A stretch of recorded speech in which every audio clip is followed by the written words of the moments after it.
Yo, what is going on, guys? Welcome back to another episode 259 of the Michael Lab Show. Well, I hope everyone's having a good day out there. Happy June. Happy June, I don't know, June 8th, maybe June 7th. I hope everyone's doing well out there in the world. And welcome to another episode. You guys are amazing. You guys continue to like every single thing I post, and it's been amazing to get the feedback from everybody. The podcast is just, it grows. I mean, at this point, it's weekly now. This thing's growing every single week, every single day, and I can't thank you guys enough. So yeah, there's not really too much I want to get into today. I'm going to just kind of spit off the top what I have going on in my head. I'm going to put out there in the world. I got myself a new hat. I went back to Maryland for the week. I got this Treasure Island hat, Sloppy Joe's, Treasure Island, Florida, right next to Sarasota, Florida. Got to see everybody. I'll probably go into that a little bit in this episode. But I want to just kind of give a rebuttal to my last episode that I did. That was about the shooting that took place in Texas. And since that episode, I've thought about what I said. I agree with everything I said. I don't like the idea that these events are used so quickly to be used as leveraging points for politicians. I don't like that. I don't believe politicians are, I don't believe they do things for the people. I don't believe they do things for, I think they do things for the people, but what they do is they do things that get them the votes. So whatever's popular at the time is what they will do and what they will say. And because of that, I think that's why I had such a reaction to that shooting. I don't trust politicians. I know that's dumb to say. You know, maybe some people should say, like, you should trust politicians. I don't trust any of them. You know, I didn't trust Donald Trump. I didn't trust, Joe Biden, Barack Obama, George Bush, Ronald Reagan, like Bill Clinton, any of these people. Hillary Clinton, Nancy Pelosi, like, when your job pays you, your salary is based off of the people's taxes, and then the way you get into that position is you have to win a popularity contest. I think automatically that puts that position at a point where they can't do things that are good for the overall population. They have to do things that pander to one side that they're going to get the majority of the votes off of. So when you see events like this school shooting, absolute disaster, horrible from all sides. And I didn't really talk about the police that much, but they completely blew it. It was an absolute disaster from the police force. They should be embarrassed because of what they did not do. Multiple kids died.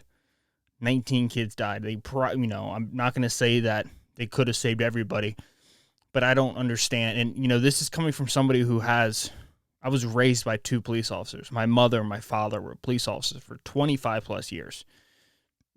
And it's a difficult thing to say. And I've been battling. I think I battle this stuff more than the average person, because the average person can say those cops suck. They should be embarrassed. They should be fired. They should be locked up. There's blood on their hands.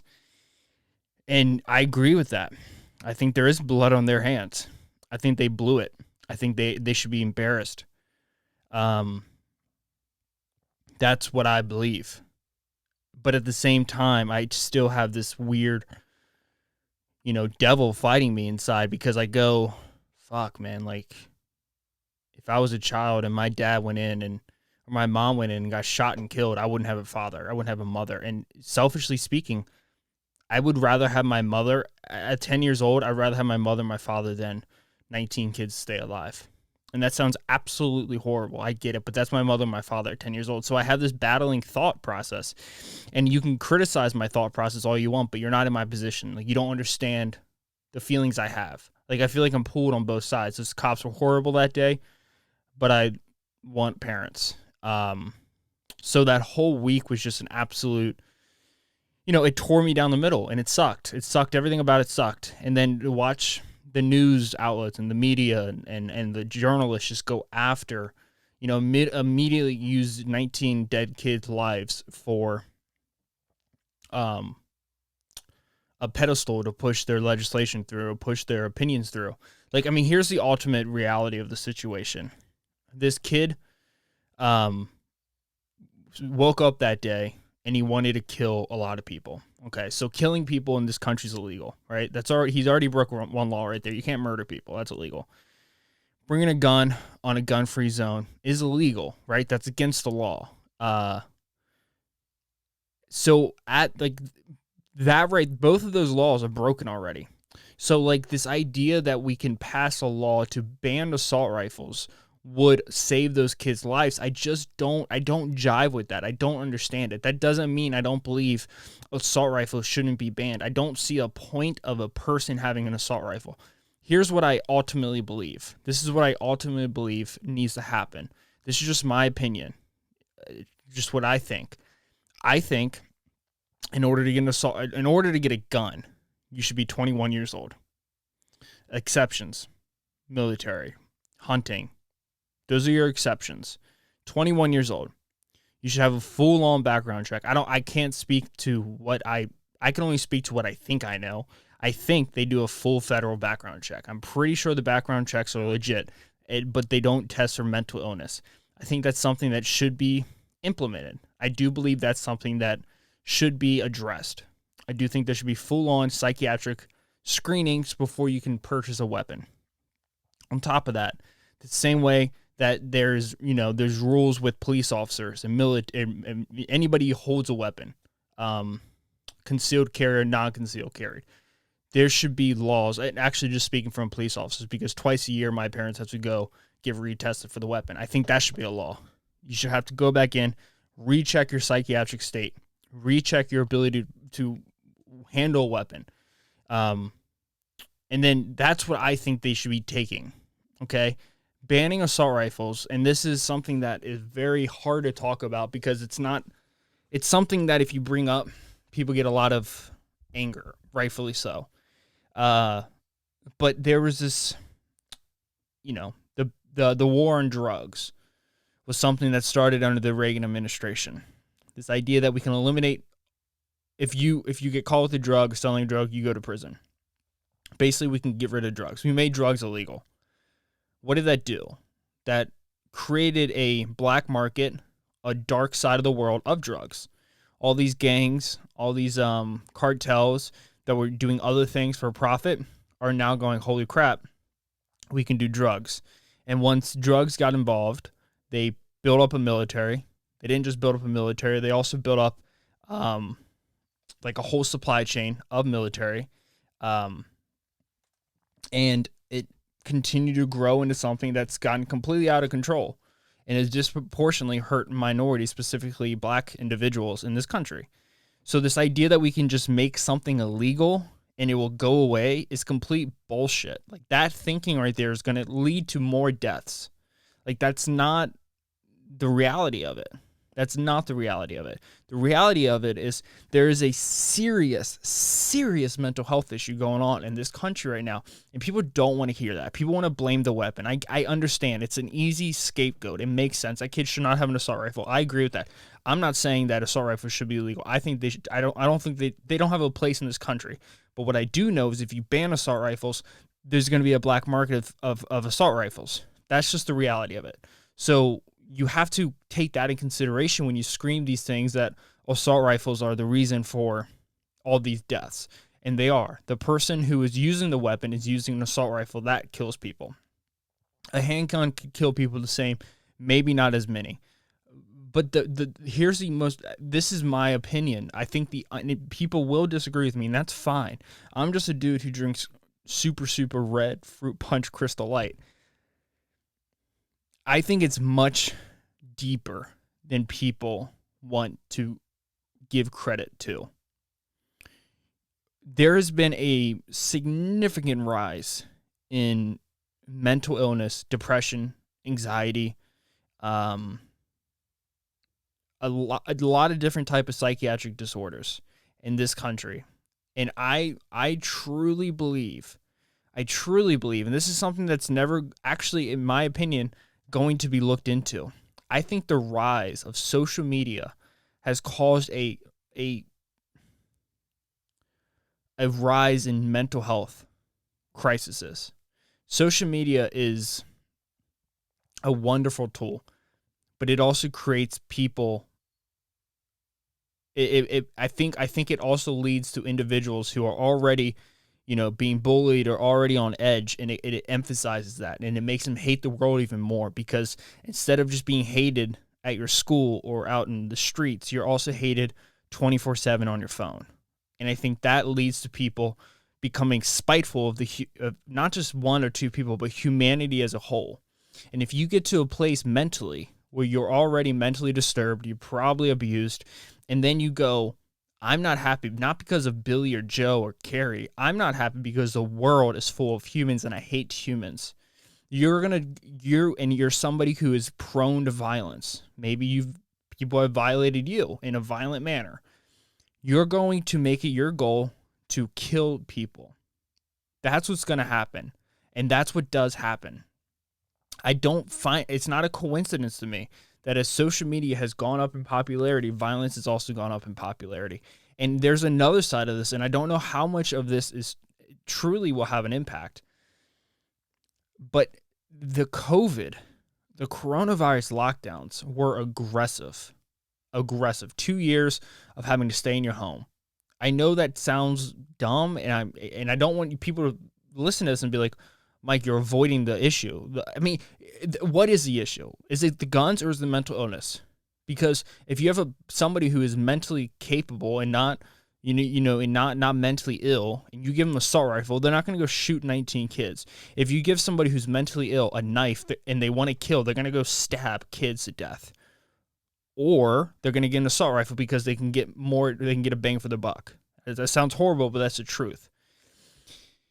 And I just get so disturbed mentally when I see the media pick up on these things. And it's what's more evil than, I think, there's nothing more evil than killing 19 kids. But the way that these news outlets, every single one, Fox, CNN, MSNBC, CNBC, all these news outlets, use these opportunities as leverage to build their revenue streams.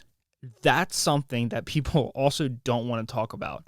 When you have these shootings, when you have these massacres, and if they involve, and this is going to sound horrible, but this is the truth. I believe this is the truth. When they involve white individuals, you can use the card white supremacy. When they include assault rifles, you can use the card assault rifles.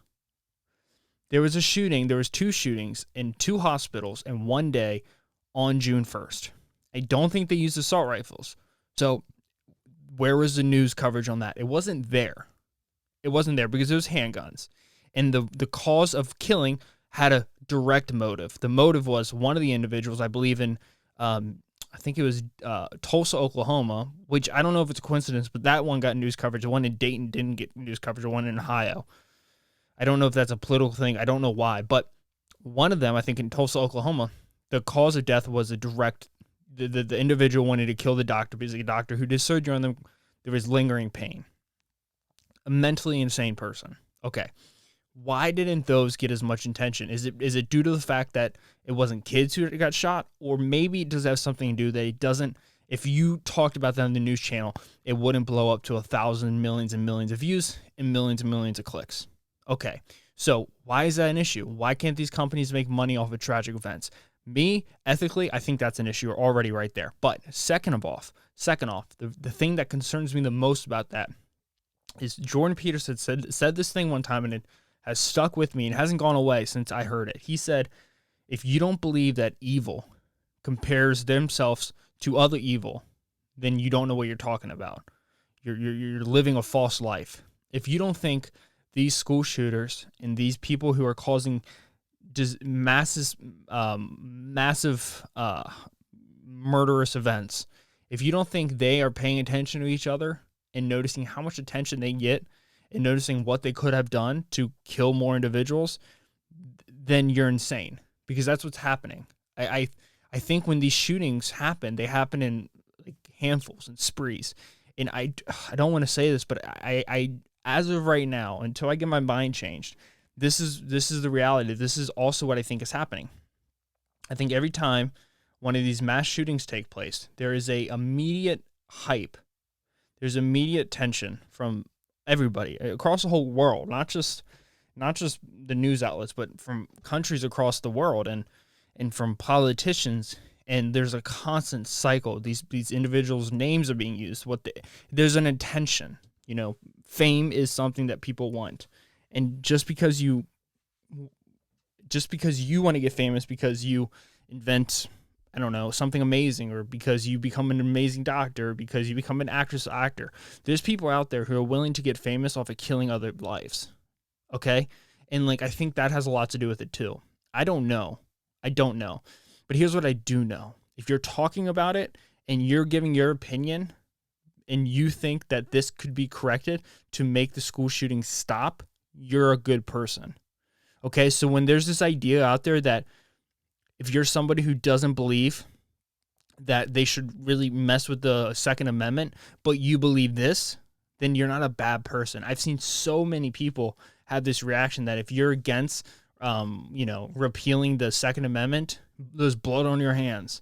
What are you talking about? That's a crazy statement to say. It's an emotionally charged statement to say, and it's probably coming from somebody who refuses to listen to somebody who is pro-Second Amendment. I grew up in a house full of weapons, okay? I grew up in a house with access to weapons. If I really wanted to lose my mind, if I lost my mind, I would have access to weapons, okay? I didn't because I'm mentally healthy, okay? And I think that's something that is the thing that people do not want to understand. If I buy a Ford pickup truck and I hit somebody with it, can I say it was a Ford's fault? No, I can't do that. It's my fault. I'm the one who was behind the vehicle. If I was drunk, still my fault. If I was high, still my fault. If I was distracted, still my fault. Those are all three things that are changing my mental state at the time. Ford is not responsible for that. The thing changes for assault rifles. Things change for weapons. If I go buy a weapon and I shoot people and kill them, it's not, nobody cares about the person. Nobody's doing psychiatric background checks on this person. Nobody's paying attention to this person's mental health history. Nobody cares about that. They immediately go to the weapon. That doesn't make sense to me. Logically, that doesn't add up. I don't understand that. I don't know why that's happening. I think it's happening because there's an opportunity right now in this country. There's a slipping away of this country right now. We're in 2022, and in 2024, Joe Biden is not going to win. A Democrat's not going to win a presidency. So they're using this opportunity to really, really, really pounce on it. And hopefully, if they do a well enough job, they can build up the support from the left to get more votes. And that's back to the beginning. That's what I've been saying. That's why I don't trust any of these politicians. I don't trust any of them. They're all liars. They're all paid off by corporations. We live in a technocracy right now where the biggest tech companies in this country have the ultimate power. They have the ultimate say of what makes it out and what doesn't make it out. During the 2020 election, the New York Times posted that story about Hunter Biden's laptop. Twitter said, nah. Twitter said, no, we're not doing that. They took it down. They banned anybody. They banned any post that talked about the laptop story.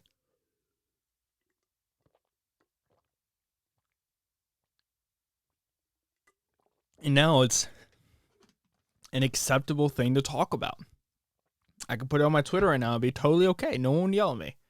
And that's what's concerning. That's what concerns me. What concerns me is when I go on the internet and I go on social media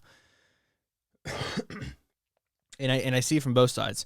When there's a bunch of posts on TikTok of, and I'm on all the social media. So I understand, I'm a hypocrite here. I'm on all the social medias. And I can tell you just from my personal experience that when I was studying for my test for those 4 months, when I just stopped using social media for weeks on end, I feel so much better. I really do. And I don't think it has a lot to do with comparing myself to other people or looking at what I don't have. I think what it is you are just disconnected from constant information.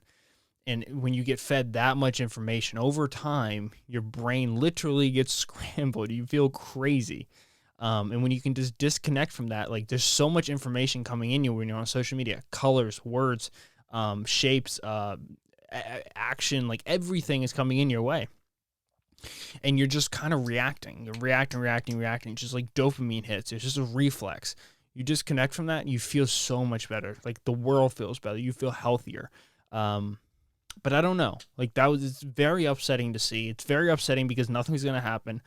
And it's also very upsetting because you see countries like Canada that comes out and just bans all the weapons, and they're just going to buy back all the weapons. And like, that's terrifying. Like, that's not something you should strive to do. And I'm going to sound so conservative here and so fucking outdated, and people are going to lose their minds when they hear this. But I think as an American citizen, you have the right to bear arms. I do. I believe that. I don't care. I want a gun right now because of what's happening. You don't want a gun. You're going to tell me you don't want a gun after what you've been seeing happening. And it's not just the shootings. Murder's up across the entire country right now. Let me look at this. Murder. Homicide. Rates in the U.S.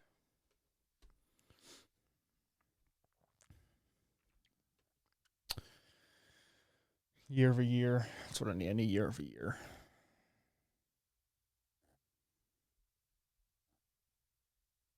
Let me see if I can pull up a by year. It's so hard to just find. Like, all I want is fucking information. Okay.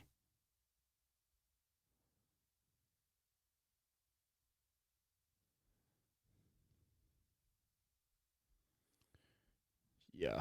Okay, so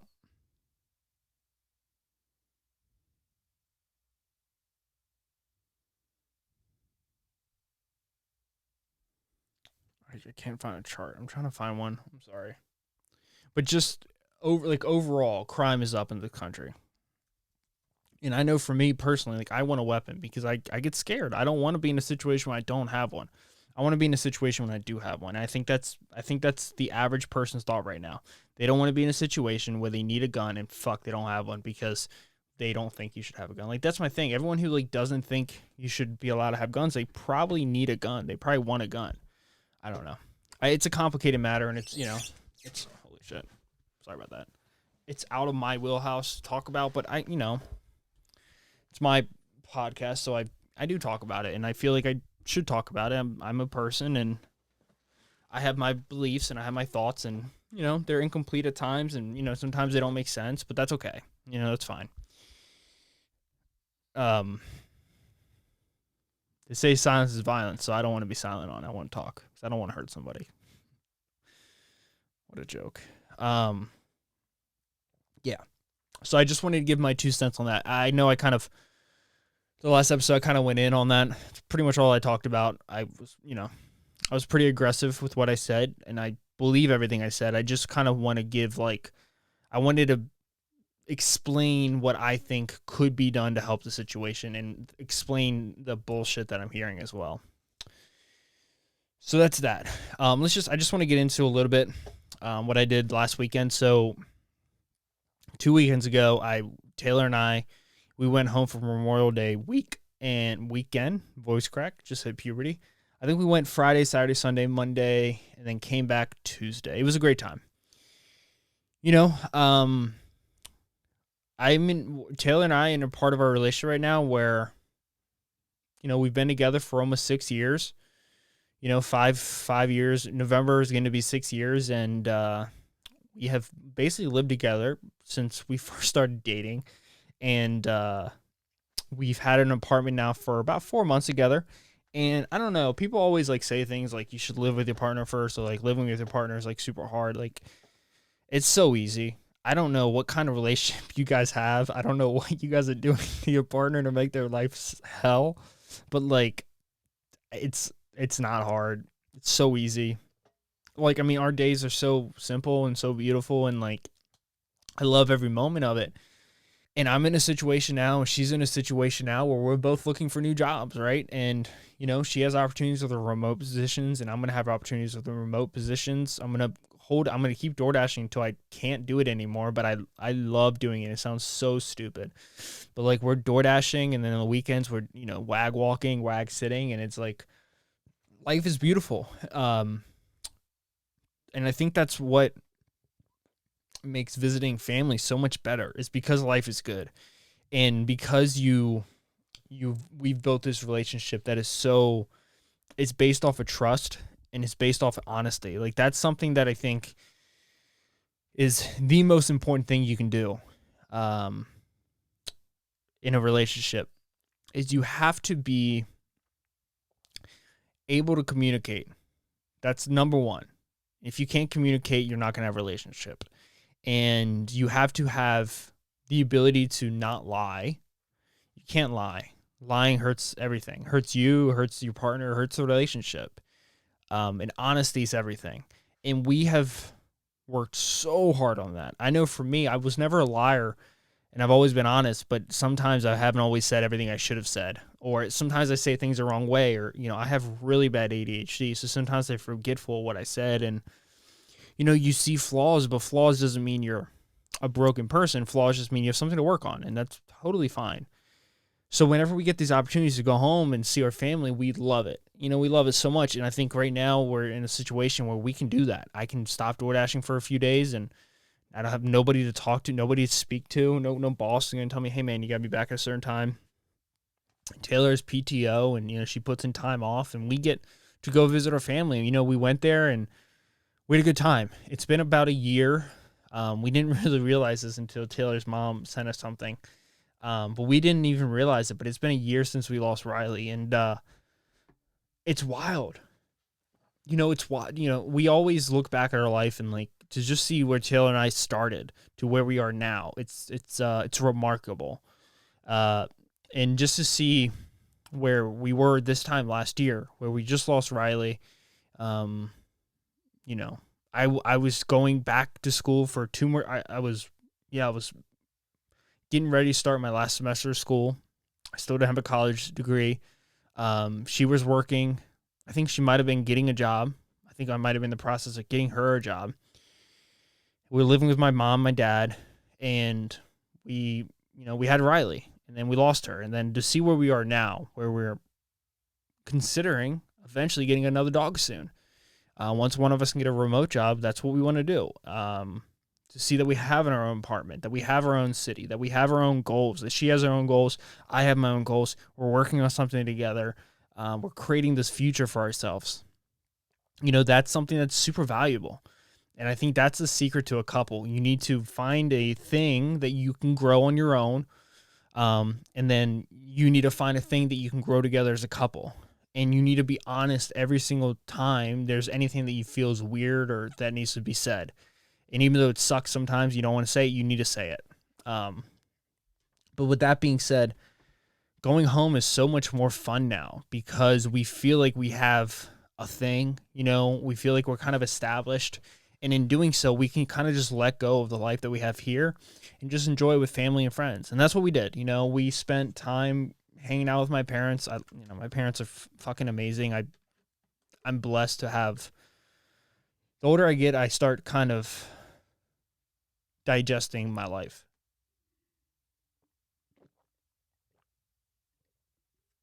It sounds so silly, but just the ability to wake up every day and know I have a father and a mother. 1, that are both alive.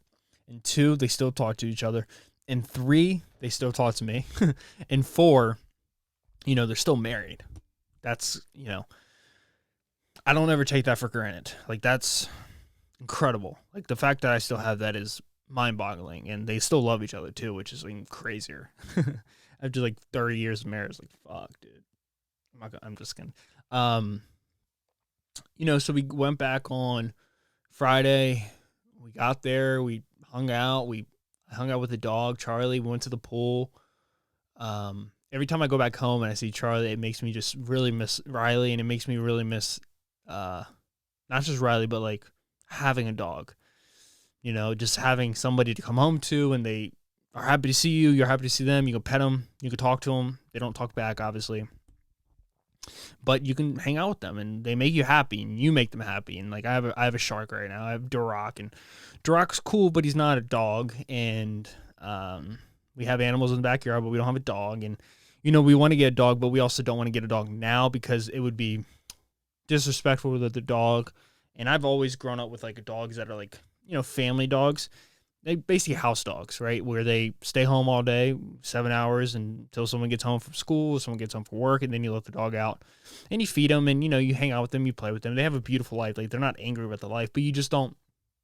Riley taught me what it meant to, like, what you could have with a dog. And that's what I want again. I want that, like, time with them, like constant time with them. I love that. I feel like, I'm like a whipped dog owner. Like, I just feel whipped. I just want to be there the entire. You remember that? You remember the term they used to say to guys who were like in relationships with girlfriends, like in high school and shit? They would say, "You've been whipped. Like, you spend too much time with your girl. You've been whipped." Like, what the fuck are you talking about? I always hated that term. It was like, oh, I love the person, so that means I'm whipped.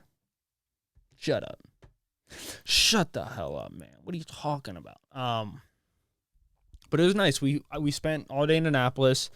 I got to go back to the gym that I once worked at, which was awesome. I didn't get to see my old boss, which kind of sucked. We just couldn't find a time to link up. And I was busy, cooking out. I was busy doing shit. So it was hard to find time to, link up with my old boss, which sucked. But I got to see everybody else. I got to see coworkers. I got to see friends and family at the gym. I got to work out with Taylor. We got to go to downtown Annapolis. And, I think for the first time I was kind of like, man, I kind of miss this. Taylor and I got to talking, and, at the end of this lease, we're going to think about our future. Where do we want to be? We might renew this lease or we may not. There's places that we would like to live in Annapolis. It all depends, like, where we are financially. It all depends where we are, like, work, like, what are we doing for work? It's more expensive to live out there. The main reason we moved here is so we could build our finances, which we've done, which is incredible. But you do kind of, there is this thing with a comfort, There's this thing when you go to a gym, and it sounds so dumb, but since Taylor and I go to the gym all the time, this is our reality, where everyone knows us, and they all want to talk to us, and they all, generally care about us, and we care about them, and I love these people, and, they've been there with me since I started going to Foundation Fitness in Annapolis since when I was 16, 17. I've known some of them, like Eduardo, I've known him for 8 years, probably 8 years. I've known Susie for 4 years. Like, I've known Dave for, like, probably just as long as I've known Eduardo for, and I know James for 4 years, 5 years, maybe longer. And you just kind of, and then, like, the members, you just kind of have, like, this connection with them. You feel good about them, and you like them, and we chatted it up, and we may be coming back, towards the beginning of 2023. Well, it all depends. I'll be 26, she'll be 24, and within the next 2 or 3 years, we're probably gonna get married, and it's just fascinating because I think about, like, right now I've been thinking a lot about, like, when I was a child, and you kind of, like, events like this, moving out of your parents' house, and engagement, and, like, getting married, they're, like, big deals. But as you get older, they're not. I mean, they are big deals, but they're just kind of, it's kind of crazy. Like, if I saw my 12-year-old self right now, I'd be like, hey man, Mike, listen here, buddy. You'll be all right. Life is good. You have a strong moral compass. You work hard. You care. You love. Don't worry about a lot of things. Like, don't worry about your weight. Don't worry about if people like you. Don't be mad because you're not the best athlete. Or you're not the strongest. Or you're not, you don't have the best abs. Like, don't matter. None of that matters. Just keep doing you. Things will work out. And that's kind of where I am now in life. Like, things have worked out. And I'm so lucky for that. I'm beyond lucky for that. Like, things have worked out for me, and things have worked out for Taylor and I, and we're here. We love it. We love our life right now. And so every time we get to go home and see our family, like, it's just a different relationship. A lot of people have, the relationship with the family where they need them. We don't need them, but we love being around them. And I think that's a valuable lesson to people to understand. Like, if you're constantly in a relationship, friends, family, girlfriend, where you need them, I think that's an issue. I think you need to get to yourself where you don't get yourself to a position where you don't need them, but them being in your life makes everything so much better because it completely changes the interactions you have with them. And they become best friends. And I think that's, I think a lot of people don't have that with their family. And I don't even know what I'm talking about, but I do know I'm just so lucky to be in a situation where I do have that. And I don't take that for granted. And I know how hard that is for people to obtain. And I know how difficult that is to not even just attain, but to keep as well. And I have been able to manage it, and I have been able to keep it. And I don't know. It was just really nice to see everybody. And, went to the pool, went out to eat. I went to downtown Annapolis. I talked to people that I loved. And we had a good time. So that's that. What else is going on? I didn't really have too much I wanted to get into. I just kind of wanted to reiterate a little bit of what I was talking about. And then I also wanted to talk a little bit about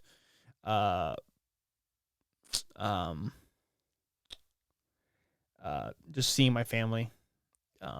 So I'm just going to go over a few things. Another one. There's another shooting. I'm laughing because it's just absurd. Another shooting. 6 hours ago in Des Moines, Iowa, or Amos, Iowa, church kills 3 people.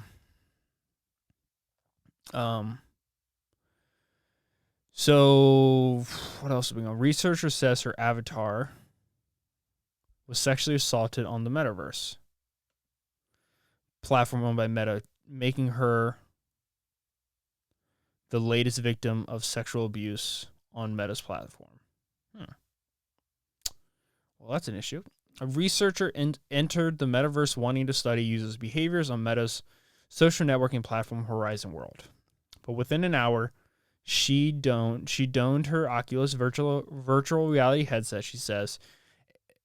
Her avatar was raped in the virtual space. Metaverse, another cesspool of toxic content. He just can't win. My man cannot win. And he also had his COO just step down from Meta, from Facebook. Sorry, I'm going to sneeze real quick. Sorry about that. Tulsa shooting, gunman brought AR-15 hours before killing at Biden. This calls for assault rifle ban. Okay, so he did have I apologize for what I said. He did have a assault rifle. Was it shooting? One in Iowa. Oh my God, just keeps on going. A man shot and killed 2 female victims and killed himself in a parking lot outside Ames Cornerstone Church. Thursday night, according to police officials in the church, the suspected shooter appeared to have died from self-inflicted gunshot wound. Lenny declined early Friday to give the ages and names of the people killed, but confirmed that they were adults, according to the Associated Press. A statement from Mark Vance, lead pastor of Cornerstone Church, said Thursday night he was unable to give any details about what happened. Quote, "We can say, however, that we are more than saddened by the events and transpired. Our hearts break for all involved, and we are praying for everybody affected, especially the families of the victims. Our ministry staff are available to support those who are impacted." Absolutely horrible, man. These shootings are just nonstop. And I'm tired of the argument. It was like, oh, look what fucking happens in Chicago. It's like, yeah, I hear you. There's a lot of shootings in Chicago. Don't get me wrong, but there's also a lot of shootings happening everywhere else as well. I just don't know what you do. I mean, I've given my 2 cents, but I don't, is that even, I don't know. It's fucking horrible, dude.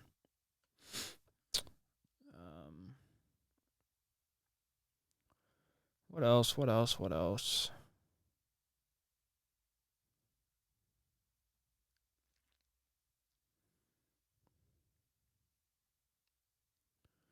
Queen Elizabeth pulls out of Jubilee Thanksgiving service. She's 96 years old now, and she's still out there doing some queen shit. That bitch is old. Shanghai neighborhoods return to lockdown a day after restrictions eased. That's a real issue, man. The market has been up, the past week and a half, but it's been wavering a lot, and I think a lot of that has to do with inflation, uncertainty in the economy, They lock down, and when they lock down, the whole world relies on them. And Shanghai, which is, I think, it might be the most populated city in China. I'm not 100% sure, but they're one of the most populated cities. Whenever they shut down, it sucks, so much momentum out of the supply chain, which ultimately hurts the economy big time. And they eased up restrictions, but it looks like they went ahead and returned back to lockdown.